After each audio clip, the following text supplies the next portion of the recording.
The Nuremberg eggs were started around 1540. These are wound-up clocks. Although expensive for the time, they made time standardized and portable.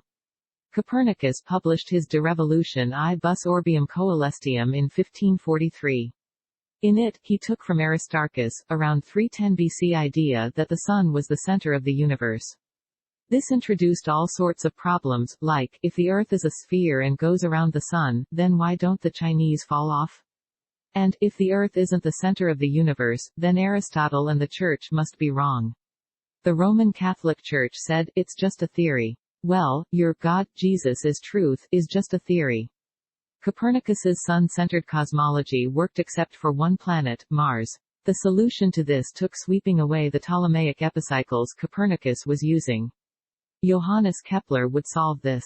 Johannes Kepler struggled with magic, astrology, and mathematics. Kepler thought the orbits of the planets could be solved by the 5 Platonic solids. Each Platonic solid would correspond to a different planetary orbit. Kepler observed the comet of 1577, but I don't know if that influenced him to drop the idea of crystal spheres and the 5 Platonic solids idea of the different planetary orbits. Kepler observed a comet in 1604, and this led him to abandon the crystal spheres theory of planetary motions. Kepler also thought at one time that gravitation came from the attraction of love. Kepler got this idea from Pico della Mirandola, who got it from Nicholas of Cusa. The idea is that everything attracts because love permeates the universe. Everything has love, is that true? What about hate? The quote, ... I transform the lover into the beloved and the beloved into the lover. The lover becomes the beloved because the lover dying, lives in the beloved. And the beloved becomes the lover for he learns to know himself in the lover and gets to love himself through the lover. And while he is thus loving himself in loving the lover he loves the lover who himself has become the beloved. Not only did Kepler grow up in a world where science and magic was mixed, but so did everyone else. We can see this in Cosimo de' Medici. Cosimo de' Medici started the House of Medici. They got their start with the wool trade, but soon innovated a way of keeping track of finances. This allowed them to dominate the banking world. They were so rich, they paid for 4 popes and 2 French queens. They funded the invention of the piano, the opera, and St. Peter's Basilica. They funded Brunelleschi as already noted, but also Leonardo da Vinci, Raphael and Galileo. Cosimo Medici translated and printed out many books on black magic trying to find a way to learn the universe. He had a secretary, a Ficino. Copernicus was influenced to his sun-centered cosmology by a little book by Ficino, of the Sun. Then in quick succession, lots of people were publishing books on white magic versus black magic. Around the same time as Cosimo de' Medici trying to get at nature through black magic, some were trying to see natural magic. Pietro Pomponazzi, who lived around 1460 to 1520, and was part of the Bologna school said, it is possible to justify any experience by natural causes and natural causes alone. There is no reason that could ever compel us to make any perception depend on demonic powers. There is no point in introducing supernatural agents. It is ridiculous and frivolous to abandon the evidence of natural reason and to search for things that are neither probably nor rational.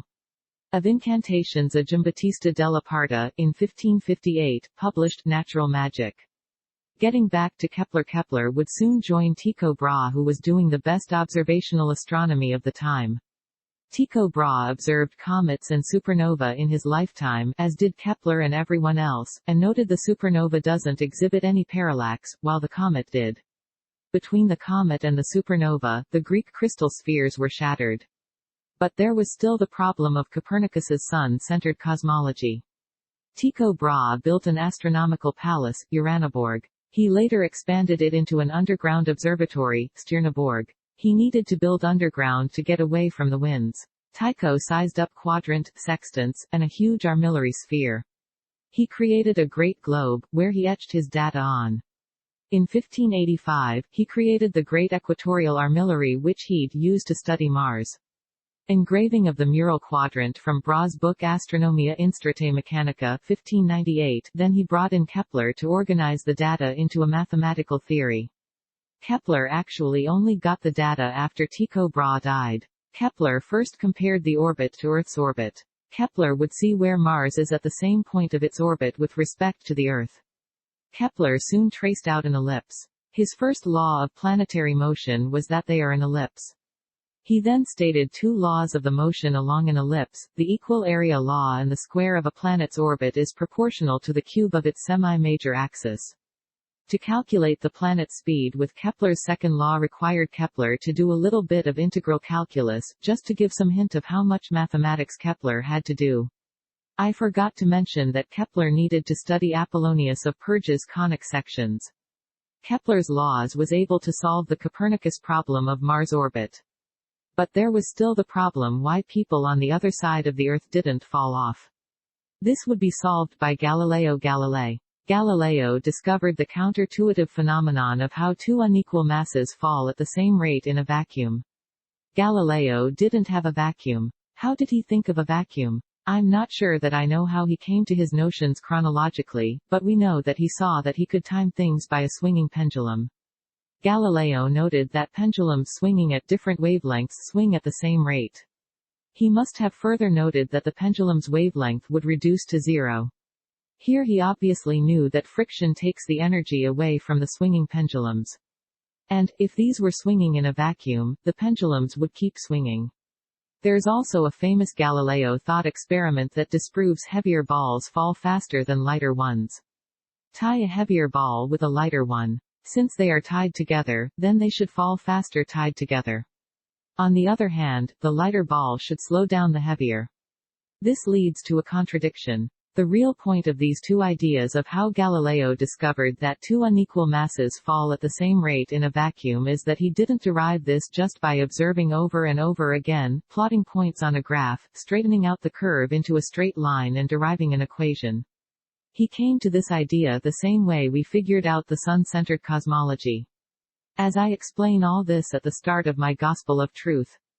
Galileo also noted that cannonball's motion is a parabola. He would calculate a parabola mathematically in his Two New Sciences book. The Two New Science is by far his most mathematical, compared to his dialogue concerning two chief world systems. In his Two New Sciences, he would axiomatize the laws of motion, going from simple straight lines to curved motions. More on these two books and others later.